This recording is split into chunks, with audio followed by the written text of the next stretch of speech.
میں کپڑے کی دکان میں صبح سے لے کر شام تک نوکری کیا کرتا تھا، جس کی تنخواہ مجھے مہینے کے آخر میں مل جایا کرتی تھی۔ مہنگائی کے اس دور میں اپنی موجودہ تنخواہ سے گھر چلانا مشکل ہوتا جا رہا تھا۔ میں اپنی بیوی بچوں کی ضروریات تو پوری کر رہا تھا، مگر ان کی خواہشیں پوری کرنے سے قاصر تھا۔ میں دن رات اسی سوچ اور فکر میں غرق رہتا تھا کہ کسی طرح میں مزید پیسے کما سکوں اور اپنے گھر والوں کو ایک اچھی زندگی دے سکوں۔ مگر جس طرح کے حالات چل رہے تھے، مجھے ایسا ہوتا بالکل بھی نظر نہیں آ رہا تھا۔ اس تنگ دستی میں بھی ہم لوگ پرسکون اور پرامن زندگی بسر کر رہے تھے۔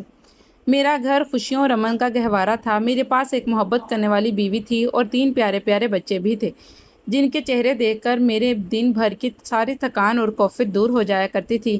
جب میں شام کو تھکا ہارا کام سے آتا تو میری بیوی مسکرا کر میرا استقبال کرتی تھی، تو بچے مجھ سے والہانہ لپٹ جایا کرتے تھے۔ میں اپنی زندگی میں بہت خوش اور مطمئن تھا، مگر اپنی نوکری سے بالکل بھی خوش نہیں تھا۔ میں چاہتا تھا کہ میری آمدن بڑھے تاکہ میں اپنی بیوی اور بچوں کو ایک بہترین زندگی دے سکوں۔ ایک روز میں کپڑے کی دکان پر بیٹھا ہوا تھا تو روز کی مانند گاہکوں سے نپٹنے میں مصروف تھا کہ اسی اثنا میں ایک آدمی آیا جسے میرے سیٹھ نے مال لانے کا آرڈر دیا تھا۔ جب میں نے اس آدمی کی جانب دیکھا تو کچھ چونک گیا، کیونکہ وہ آدمی مجھے کچھ جانا پہچانا سا محسوس ہو رہا تھا، مگر اس وقت دکان پر اس قدر رش تھا کہ مجھے کچھ اور سوچنے کا موقع نہیں مل سکا اور میں دوبارہ سے گاہک کے ساتھ مصروف ہو گیا تھا۔ اس آدمی نے شام میں مال لے کر دوبارہ سے آنا تھا اور اب میں فارغ بیٹھا ہوا اس آدمی کا انتظار کر رہا تھا۔ میرے سیٹھ نے اس آدمی کو ایک بہت بڑا آرڈر دیا تھا جس کا مال پہنچانے سے آنا تھا۔ میرے سیٹھ کی دکان اچھی خاصی چلتی تھی، مگر وہ اپنے ملازموں کو تنخواہیں دینے کے معاملے میں بے حد کنجوس تھا۔ مہینے کے آخر میں بھی وہ 10 بار مانگنے پر تنخواہ دیتا تھا۔ خود سے اس نے کبھی ہم ملازموں کو تنخواہ نہیں دی تھی۔ کچھ دیر بعد وہ آدمی آ گیا۔ اس بار بھی وہ مجھے کچھ جانا پہچانا سا لگا۔ اس آدمی کی بھی نگاہوں میں ایک چمک سی ابھری تھی۔ جب اس نے مجھے اپنا تعارف کروایا، اپنا پورا نام بتایا، تو مجھے یاد آ گیا کہ یہ وہی میرا دوست تھا جس کے ساتھ میرا بچپن گزرا تھا۔ وہ آدمی میرے اسکول کے زمانے کا بہت اچھا دوست تھا۔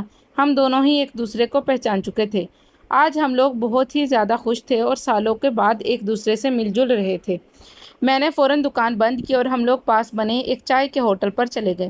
وہاں پہنچ کر ہم نے سب سے پہلے 2 چائے لانے کا کہا اور اس کے بعد اپنی باتیں شروع کی۔ مجھے اپنی گزشتہ زندگی کے بارے میں بتایا جا رہا تھا اور ساتھ یہ بھی بتا رہا تھا کہ وہ آج کس قدر کامیاب ہے۔ اس نے اپنا خود کا کاروبار شروع کیا تھا اور اس میں کامیاب رہا تھا۔ آج اس کے معاشی حالات بہت بہتر تھے۔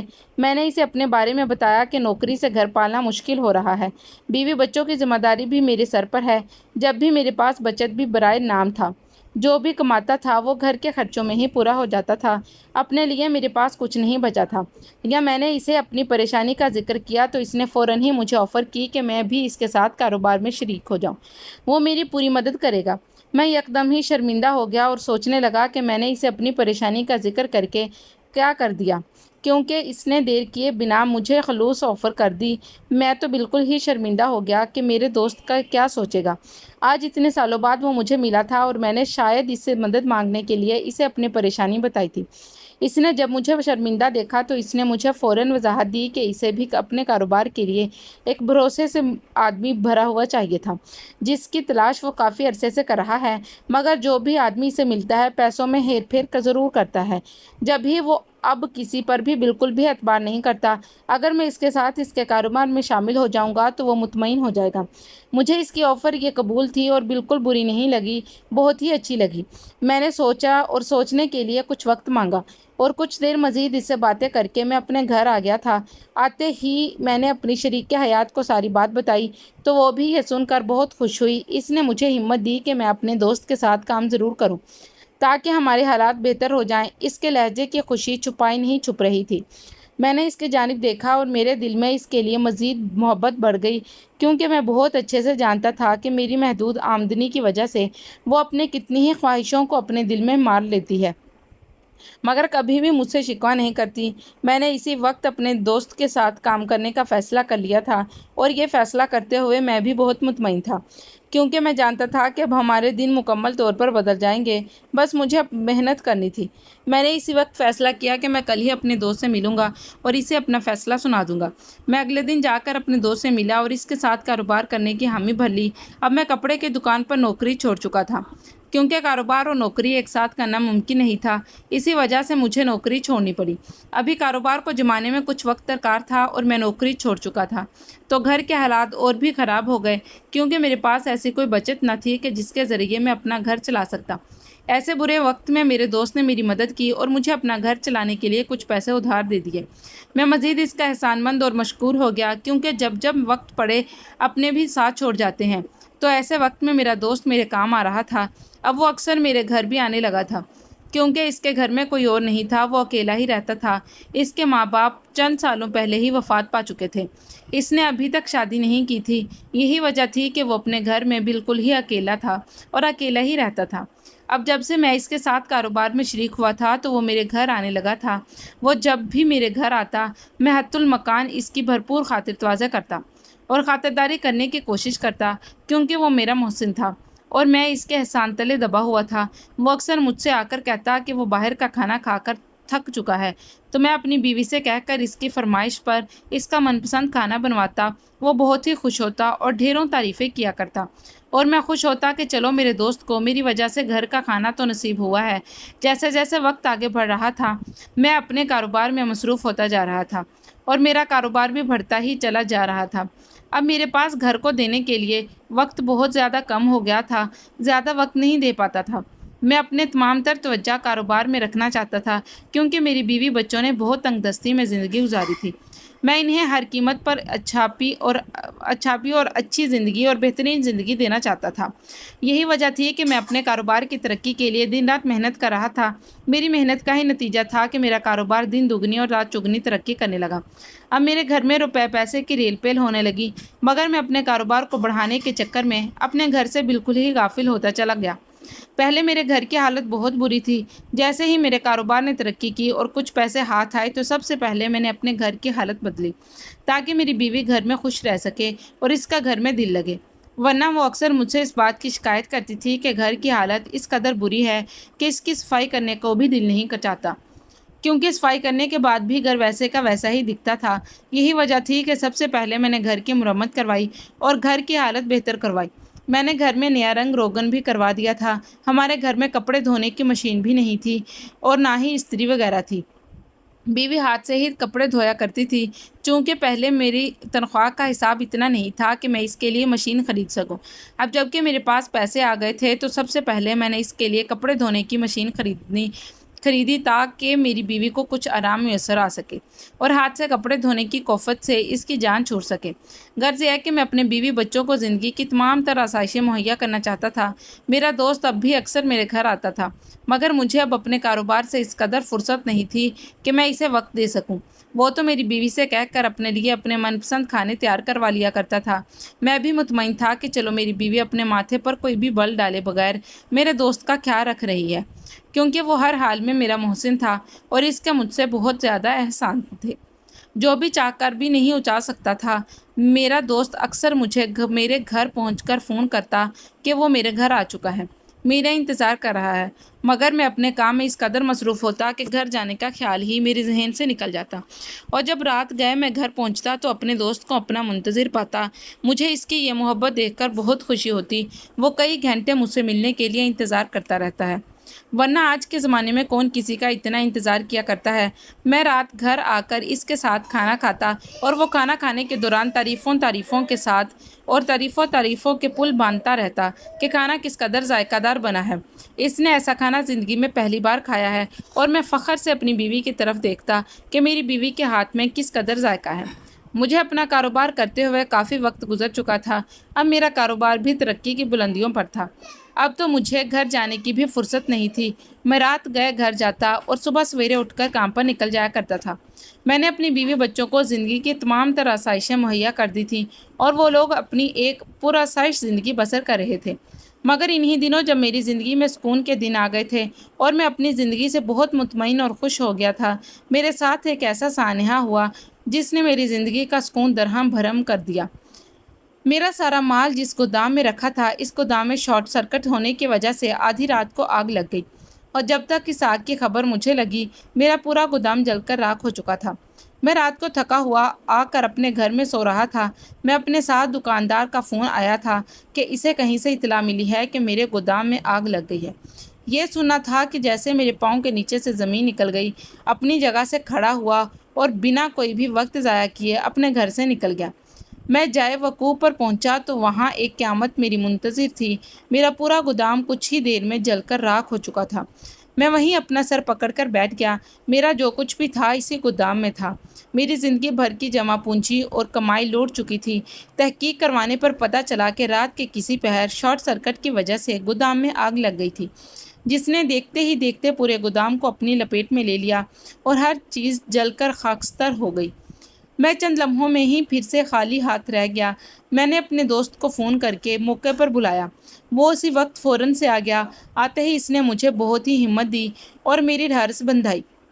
مجھے اس وقت لگ رہا تھا کہ جیسے ایک بار میں پھر سے خالی ہاتھ رہ گیا ہوں۔ زندگی میرے ساتھ اس قدر بھیانک مذاق کرے گی، اس بات کا مجھے بالکل بھی اندازہ نہیں تھا۔ میں تو اپنے کاروبار کو بڑھانے کے لیے مسلسل جتن کرتا جا رہا تھا اور آج میرے ساتھ یہ سب کچھ ہو جائے گا، یہ میں نے کبھی سوچا بھی نہیں تھا۔ میں قسمت کے اس ستم ظریفی پر اپنا سر ماتھے اور تھامے وہیں بیٹھا رہا۔ کچھ دیر بعد آگ پر قابو پا لیا گیا تھا۔ جیسے ہی آگ پر قابو پایا گیا میں اپنے گودام کی طرف دوڑا تھا، دیکھنے کے لیے کہ شاید کچھ تو بچا ہوگا، مگر وہاں تو ہر چیز راکھ کا ڈھیر بن چکی تھی۔ میرا دماغ جیسے سن ہونے لگا تھا۔ پل بھر میں انسان کیسے آسمان سے زمین پر پٹک دیے جاتے ہیں، اس بات کا مجھے بالکل بھی اندازہ نہیں تھا۔ کل تک جس گودام کو دیکھ دیکھ کر میں خوش ہوتا تھا، آج اسی کو دیکھ کر میں آنسو بہا رہا تھا۔ میرا دوست مجھے وہاں سے اپنے ساتھ گھر لے آیا۔ میں وہاں سے نہیں آنا چاہتا تھا۔ میں کسی معجزے کا منتظر تھا کہ ابھی میری آنکھ کھلے گی، یہ سب کچھ صحیح ہو جائے گا، یہ سب کچھ کسی خواب کی مانند بھلا دیا جائے گا، مگر یہ زندگی کی حقیقت تھی جس سے منہ موڑنا میرے لیے ناممکن تھا۔ اس واقعے کے بعد میں کافی دن تک گھر میں رہا، کیونکہ میرا کاروبار بالکل ہی ختم ہو گیا تھا۔ جن لوگوں کو پیسے دینے تھے ان لوگوں کے پیسے میں نے پہلی فرصت میں ادا کر دیے تھے، اور اب میرے پاس صرف اتنے ہی پیسے بچے تھے کہ جس سے گھر کا گزارا بمشکل ہی ہو سکتا تھا۔ ایک اور بار پھر سے میرے پر وہی حالات آ گئے، مگر اس بار حالات پہلے سے بہت بدتر تھے اور ان سے نکلنے کا کوئی اور ذریعہ بھی نہیں تھا اور نہ ہی کچھ سمجھ آ رہا تھا، مگر بہرحال مجھے کچھ تو کرنا ہی تھا۔ ایسے کب تک ہاتھ پر ہاتھ رکھے بیٹھ سکتا تھا؟ بجلی اور گیس کے بل گھر کے دروازے پر آ گئے تھے، بچوں کے اسکول کی فیس بھی دینی تھی، گھر کے راشن کی بھی فکر تھی۔ ایک بار پھر میں اپنے کام پر جانا شروع ہوا، مگر اب کام میں پہلے جیسی بات نہیں تھی۔ پہلے تو پورا دن میں کام کرتا اور فرصت نہیں ملتی تھی، رات کو بمشکل ہی گھر جانے کا وقت نکال پاتا تھا، اور اب پورا دن ہاتھ پر ہاتھ دھرے بیٹھا رہتا تھا، کیونکہ میرا پورا مال تو جل کر راکھ ہو چکا تھا۔ اب میرے پاس کچھ نہ تھا جس کے بل بوتے میں اپنا کاروبار کر سکتا۔ ایسے ہی ایک دن میں اپنی دکان پر بہت مایوس اور نا امید سا بیٹھا تھا۔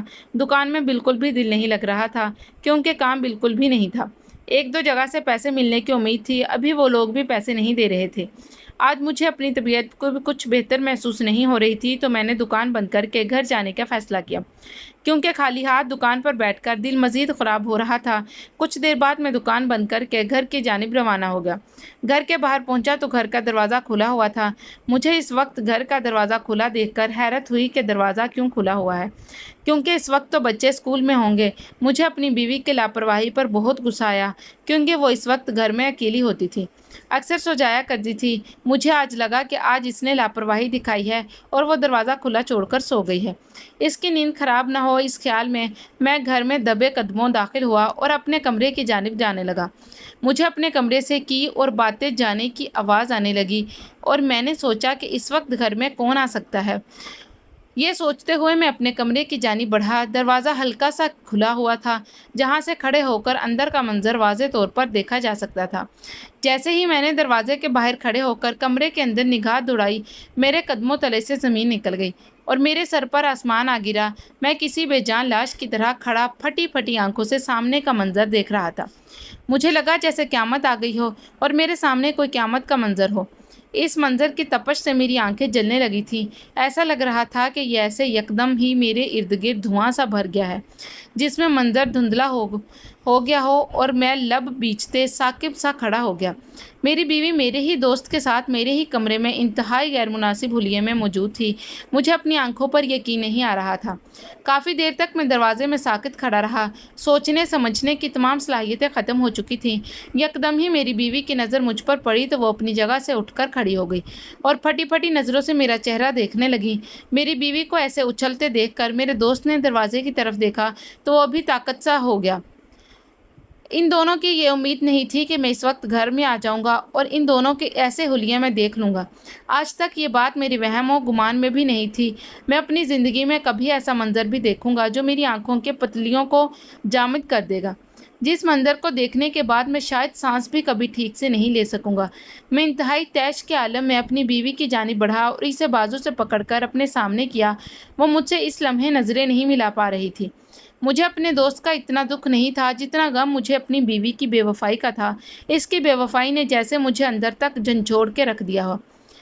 اب کچھ بھی پوچھنے کے یا سوچنے کی سمجھنے کی کوئی گنجائش نہیں تھی اور نہ ہی اس وقت میرے پاس کوئی بھی الفاظ موجود تھے۔ لمحے میرے منہ سے صرف 3 ہی الفاظ نکلے اور میں نے اسے طلاق دے دی۔ میری بیوی نے میرے سامنے ہاتھ جوڑ دیے اور اپنے کیے کی معافی مانگنے لگی، مگر میں اس وقت غصے میں بالکل ہی اندھا ہو چکا تھا۔ میں چاہتا تھا کہ دونوں جلد ہی جلد میری نگاہوں کے سامنے سے ہٹ جائیں۔ ایسا نہ ہو کہ میں غصے میں کوئی بڑا قدم اٹھا لوں۔ میرا بس نہیں چل رہا تھا کہ میں اسی وقت ان دونوں کو قتل کر دوں۔ مجھے اس قدر غصہ آ رہا تھا کہ میں نہیں برداشت کر پا رہا تھا، مگر اس وقت میں نے خود کو بہت قابو میں رکھا اور ان دونوں کو دھکے دے کر گھر سے باہر نکال دیا۔ مجھے اپنے دوست پر بھی بہت دکھ ہوا جسے میں نے اپنا محسن سمجھتا رہا۔ اس نے میرے گھر میں گھات لگائی اور میری بیوی جسے میں نے زندگی میں ہر آسائش دینے کا خود سے وعدہ کر رکھا تھا، اس نے میری زندگی جہنم بنا دی تھی۔ ان دونوں کو گھر سے نکالنے کے بعد میں دروازے میں بیٹھ کر بہت رویا تھا۔ مجھے ایسا لگ رہا تھا کہ آج جیسے صحیح معنوں میں لوٹا ہوں۔ آج میں خود کو کسی فقیر سے بہت بدتر محسوس کر رہا تھا۔ کچھ دیر تک دروازے کے باہر کھڑی میری بیوی دروازہ بجاتی رہی اور اسے اپنے کیے کی معافی مانگتی رہی، مگر جب اسے احساس ہوا کہ اب اس کی معافی بھی ہم دونوں کے رشتے کو دوبارہ نہیں جوڑ سکتی تو وہ بھی تھک ہار کر میرے دوست کے ساتھ چلی گئی۔ اس دن میں جی بھر کر رویا تھا۔ بچوں کے اسکول سے آنے کا وقت ہو رہا تھا۔ میں یہ سوچ رہا تھا کہ جب وہ گھر میں اپنی ماں کو نہیں پائیں گے تو کیسا رد عمل دیں گے۔ کچھ دیر بعد بچے اسکول سے گھر آ گئے۔ میں نے اٹھ کر دروازہ کھولا۔ سب سے پہلے بڑے بیٹے نے آتے ہی اپنی ماں کے بارے میں سوال کیا، مگر اب اس سوال کا کوئی جواب میرے پاس نہیں تھا اور میں اپنے بچوں کو کیا بتاتا کہ ان کی ماں اپنے آشنا کے ساتھ چلی گئی ہے، یا یہ بتاتا کہ ان کے باپ نے ان کی ماں کو طلاق دے دی ہے۔ ایسی صورتحال میں اپنے بچوں سے جھوٹ بولنا ہی مناسب سمجھا، کیونکہ ان کے ننھے ذہن حقیقت کو قبول نہیں کر پاتے۔ وہ تو طلاق جیسے لفظ سے بھی ناآشنا تھے۔ میں انہیں کیسے سمجھاتا؟ تو میں نے ان سے جھوٹ کہا کہ ان کی ماں ان کی نانی کے گھر گئی ہے اور کچھ دنوں میں لوٹ آئیں گی۔ ان کی نانی کا گھر دوسرے شہر میں تھا، اس لیے میرے بچوں نے میری بات پر بہت آسانی سے یقین کر لیا تھا اور وقتی طور پر بہل گئے، مگر میں بہت اچھے سے جانتا تھا کہ اپنی بیوی اور اپنی چھوٹی بیٹی کو سنبھالنا میرے بس کی بات ہرگز نہیں تھی، کیونکہ اسے بس اپنی ماں کی عادت تھی، وہ کسی سے بھی نہیں بہلتی تھی۔ مگر اب بہرحال مجھے اس سب کا سامنا کرنا ہی تھا۔ زندگی کی حقیقت چاہے کتنی بھی تلخ ہو، انسان اس سے منہ تو نہیں موڑ سکتا۔ یہی وجہ تھی کہ میں بھی ان تمام حقیقت سے فرار نہیں پا سکتا تھا، جبکہ مجھ پر اب اپنے تینوں بچوں کی ذمہ داری بھی آ گئی تھی۔ بس میں اپنے بچوں کی دیکھ بھال کرنے کے لیے گھر میں ہی رہنے لگا اور اپنے حالات پر دن رات روتا رہتا۔ جو بھی میں نے جمع پونجی تھی اور جو وہ گھر میں ہی خرچ ہو رہی تھی، میں بچوں کو چھوڑ کر کیسے کام پر جا سکتا تھا؟ ان کی ماں نے جانے کے بعد پلٹ کر اپنے بچوں کی خبر بھی نہیں لی تھی۔ کچھ وقت بعد مجھے یہ اطلاع ملی کہ میرے دوست نے میری بیوی سے شادی کر لی ہے، تو اس دن بھی میں بہت رویا تھا۔ مجھے لگا تھا کہ میرا دل جیسے بالکل ہی کرچی کرچی ہو گیا ہے۔ بہرحال میں نے خود کو سنبھالا، وقت کے دھارے کو چھوڑ دیا، مگر آج مجھے اپنی ماں کی بہت یاد آئی اور ان کی یاد میں ان کا پرانا صندوق کھول کر بیٹھ گیا۔ اس صندوق میں میری ماں کی کچھ چیزیں تھیں۔ ابھی میں اپنی ماں کی چیزوں کو دیکھ ہی رہا تھا کہ سامان کے نیچے مجھے کچھ زیورات کے ڈبے رکھے دکھائی دیے۔ جب میں نے ان زیورات کے ڈبوں کو کھول کر دیکھا تو ان ڈبوں میں سونے کے زیورات رکھے ہوئے تھے۔ مجھے اپنی آنکھوں پر یقین نہیں آیا کہ مجھے یوں اس طرح اپنی ماں کے سونے کے زیورات ملیں گے۔ میں ان زیورات کو پا کر بہت خوش تھا۔ میں نے وہ تمام زیورات ڈبے سے نکال لیے اور ان زیورات سے دوبارہ سے اپنا کاروبار کرنے کی ٹھانی۔ جب میں نے اپنا کاروبار دوبارہ سے شروع کیا تو ایک بار پھر سے میرے حالات بدل گئے۔ قسمت نے میری انگلی تھام لی اور مجھے کامیابی کے راستے کی جانب لے گئی۔ ایک بار پھر میری قسمت مجھ پر مہربان ہو گئی تھی۔ میں نے گھر میں اپنے بچوں کے لیے ایک کل وقتی ملازمہ کا بندوبست کیا تھا۔ اس عورت کو میں اپنی ماں کے زمانے سے جانتا تھا۔ وہ پہلے ہمارے گھر میں کام کرتی تھی، مگر جب حالات خراب ہوئے تو ہم نے اسے کام پر آنے سے منع کر دیا تھا۔ مگر اب میں نے انہیں دوبارہ سے اپنے گھر سنبھالنے کے لیے بلا لیا تھا، مگر میری چھوٹی بیٹی کسی بھی صورت اپنی ماں کے بغیر نہیں سنبھلتی تھی۔ وہ دن رات تو روتی رہتی تھی۔ اتنا رونے کی وجہ سے اس کی صحت بھی خراب رہنے لگی تھی۔ وہ بس اپنی ماں کو ہی یاد کرتی تھی اور اس کے بارے میں ہی اور اس کے واپس جانے کے لیے ضد کرتی تھی۔ مگر اب اس کی ماں کو لانا میرے بس کی بات ہرگز نہیں تھی۔ جب بھی میں اس کو بہلاتا رہتا تھا، میں ایک بار پھر سے امیر ہو گیا تھا، اور اب کی بار تو میں نے گاڑی بھی خرید لی تھی۔ دولت مجھ پر مہربان ہو گئی تھی۔ میں نے سوچا بھی نہیں تھا کہ زندگی ایک بار پھر سے میرا ہاتھ تھامے گی۔ مگر بچے اب بھی اپنی ماں کو ہمہ وقت یاد کرتے رہتے تھے، اور ایک روز ہی مجھ سے ایک ہی سوال کرتے کہ ان کی ماں کب لوٹ کر آئیں گی، اور اس سوال کا جواب میرے پاس تھا ہی نہیں۔ کبھی کبھی تمہیں ان کا ذہن کسی دوسرے بات پر اور بات کی طرف لگا لیتا، اور کبھی بھی ان کے ساتھ سوال پر خود بھی گمسم ہو جایا کرتا۔ مجھے تو آج یقین بھی نہیں آتا تھا کہ میری بیوی میرے ساتھ بے وفائی بھی کر سکتی تھی۔ یہ حقیقت بہت بھیانک تھی، مگر اس کا سامنا مجھے ہی کرنا تھا۔ میری بیوی کو میری زندگی سے گئی کافی عرصہ ہو چکا تھا۔ میں اسے بھولنے کی پوری کوشش کر رہا تھا، مگر میرے بچے دن رات اپنی ماں کو ہی یاد کرتے رہتے تھے۔ ایک دن میری گاڑی ایک سگنل پر رکی، اور کالی چادر میں لپٹی ایک فقیرنی پر میری نظر پڑی تو ہمدردی کے ارادے سے اس کے ہاتھ پر میں نے 100 روپے رکھ دیے۔ وہ فقیرنی نے سر جھکائے بیٹھی تھی۔ اس نے میری طرف نہ دیکھا، بس خاموشی سے مجھ سے پیسے لے لیے تھے۔ مگر میری نظر جیسے ہی اس کے چہرے کی طرف گئی، میرے سر پر آسمان گر پڑا، کیونکہ وہ میری بیوی تھی جسے میں نے طلاق دے کر اپنے سارے رشتے ختم کر لیے تھے۔ اب وہ اس حال میں مجھے واپس ملی تھی۔ میں اپنی جگہ سے 2 قدم پیچھے ہٹا۔ اس نے سر اٹھا کر میری جانب دیکھا تو اس کی نظریں بھی پتھرا گئیں۔ کافی دیر تک ہم دونوں اپنی جگہ ساکت رہے۔ میں ہارے ہوئے قدموں سے وہیں اس کے پاس بیٹھ گیا۔ اس سے پوچھنے لگا کہ اس کی حالت کیسے ہو گئی۔ میرے سوال کرتے ہی وہ پھوٹ پھوٹ کر رونے لگی، اور اپنی ساری روداد مجھے سنائی کہ کیسے میرے گھر سے نکالنے کے بعد میرا وہ دوست اسے اپنے گھر لے گیا اور اسے نکاح کر لیا تھا، مگر کچھ ہی عرصے بعد اس کا دل مجھ سے بھر گیا اور اس نے مجھے مارنا پیٹنا شروع کر دیا، کیونکہ اب اس کی زندگی میں کوئی اور عورت آ چکی تھی۔ وہ تو مجھے اپنی زندگی سے نکالنا چاہتا تھا۔ آخرکار اس نے ایک دن مجھے طلاق دے کر گھر سے نکال دیا۔ میں اس حالت کو پہنچ گئی کہ وہ یہ سب کہتے ہوئے بے تحاشا رو رہی تھی اور مجھ سے اپنے کیے کی معافی مانگ رہی تھی۔ میرے سامنے ایک بار پھر اس کی بے وفائی کا منظر چلنے لگا تو میں وہاں سے اٹھ کر آنے لگا تو اس نے میرے قدموں پکڑ لیے اور مجھ سے منت کرنے لگی کہ ایک بار میں اسے اپنے بچوں سے ملنے دوں۔ مجھے اس پر ترس آیا اور میں اسے اپنے ساتھ گھر لے آیا۔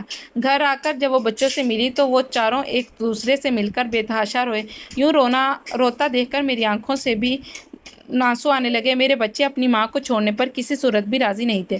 میری بیٹی تو جیسے اپنی ماں کو دیکھ کر کھل اٹھی تھی، اور ان کی ماں بے بس نظروں سے میری طرف دیکھ رہی تھی کہ جیسے میں کب اسے جانے کا کہہ دوں گا۔ میرے بچوں کی ماں ایک وقت تک میرے ساتھ منسوب رہی تھی، تو میں اسے کیسے جانے کا کہہ سکتا تھا؟